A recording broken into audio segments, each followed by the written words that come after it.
Now, I know not everyone wants to do an ultra marathon. Some people, they just want to perhaps do a half marathon or the full marathon. I understand that. But I also know that a number of people would dearly love to do an ultra marathon, take it a step even further than the marathon. But there's a number of misconceptions that people can hold and negative beliefs around the possibility of them being able to physically do it. Because after all, marathon, for most people, 26 miles is more than enough to consider for doing as a personal goal, if you like. But what I would say is that all these beliefs that one can have around whether you can or whether you can't do something are simply that. They're just beliefs. Doesn't only apply to ultramarathon. I'm sure that for many people doing the marathon or a half marathon at one point, before they'd done it, they too felt that they couldn't possibly do it. However, for my purpose of the video today, I just want to touch on what I think are 4 main misconceptions around why someone couldn't possibly do an ultra marathon. And the first misconception, I feel, would be age. Now, people might say, oh, I'm too old, I can't possibly do it. Well, in my situation, for me, I didn't even get started in the ultra marathons until I turned 50. So from that point of view, I've shown myself that it's definitely a misconception. It doesn't have any validity.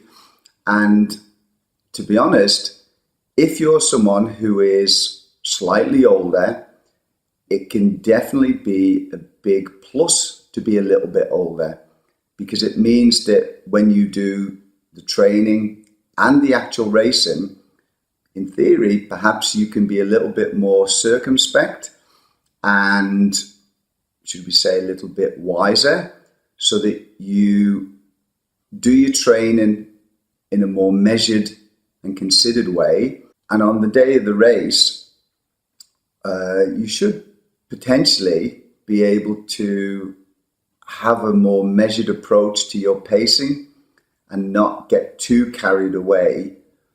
Whereas a lot of the younger persons taking part might be a little bit, should we say, too enthusiastic and not really underestimate the fact that, for instance, in the parish there's 85 miles to go, but just simply get carried away too fast, too quick. So, yeah, definitely the age really is a misconception. From my perspective, I think it definitely is a positive. So that's not something that really should hold you back. If that's what you're actually saying to yourself, is I can't do it because of age. And then the second one would be body type.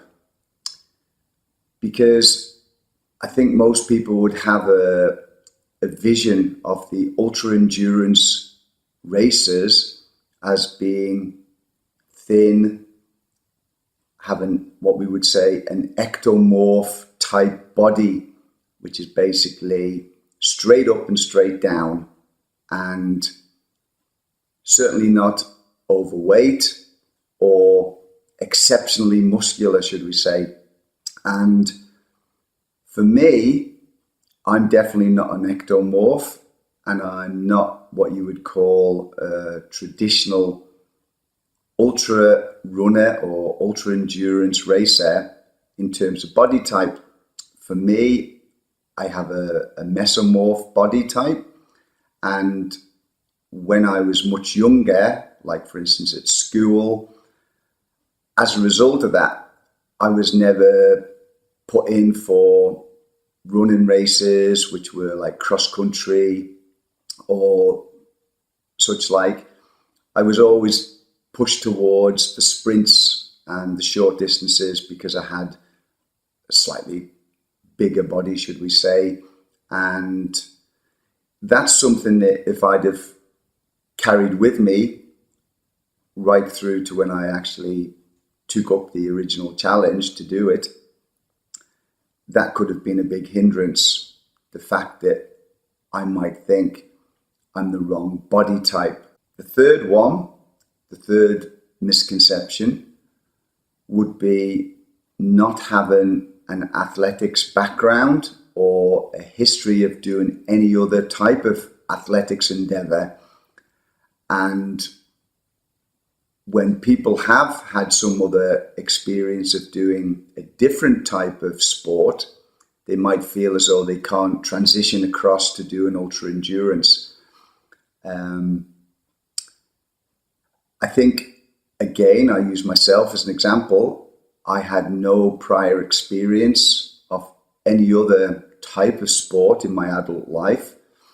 I never partook in any other type of athletics or cycling or anything like that. Cricket or rugby or football. I didn't do any of that type of sport. So I definitely was non-athletic. But that didn't hold me back. I didn't have that mindset once I'd agreed to do the original race with my friend Terry. I never thought, oh, I can't possibly do it because I'm not an athlete. So if that's something that you hold as an idea or a belief that you're not an athlete, it's another misconception that shouldn't hold you back.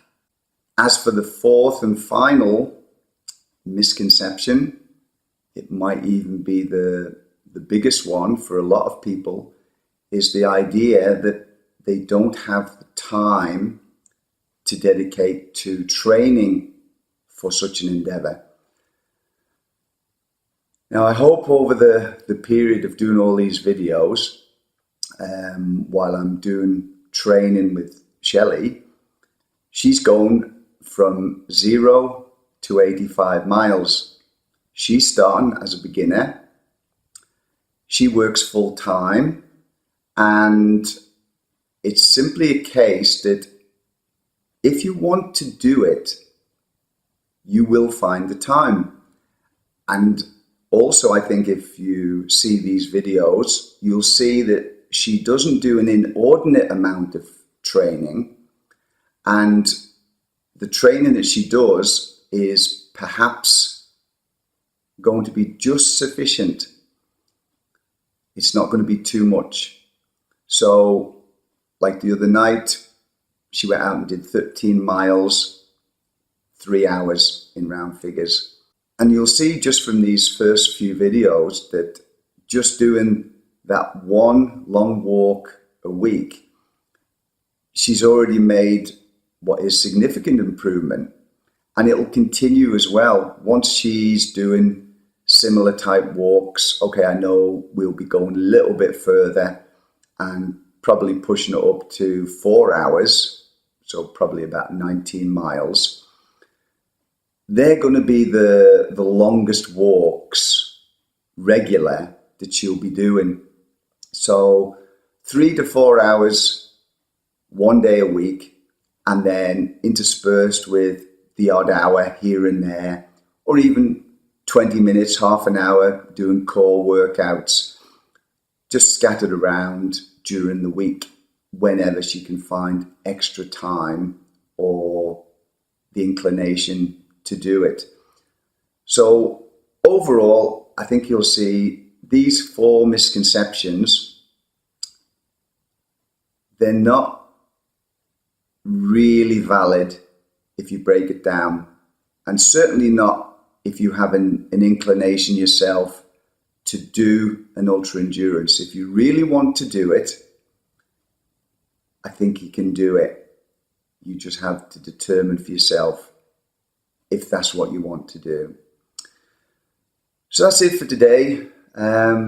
Thanks for watching, and I'll catch you in the next video.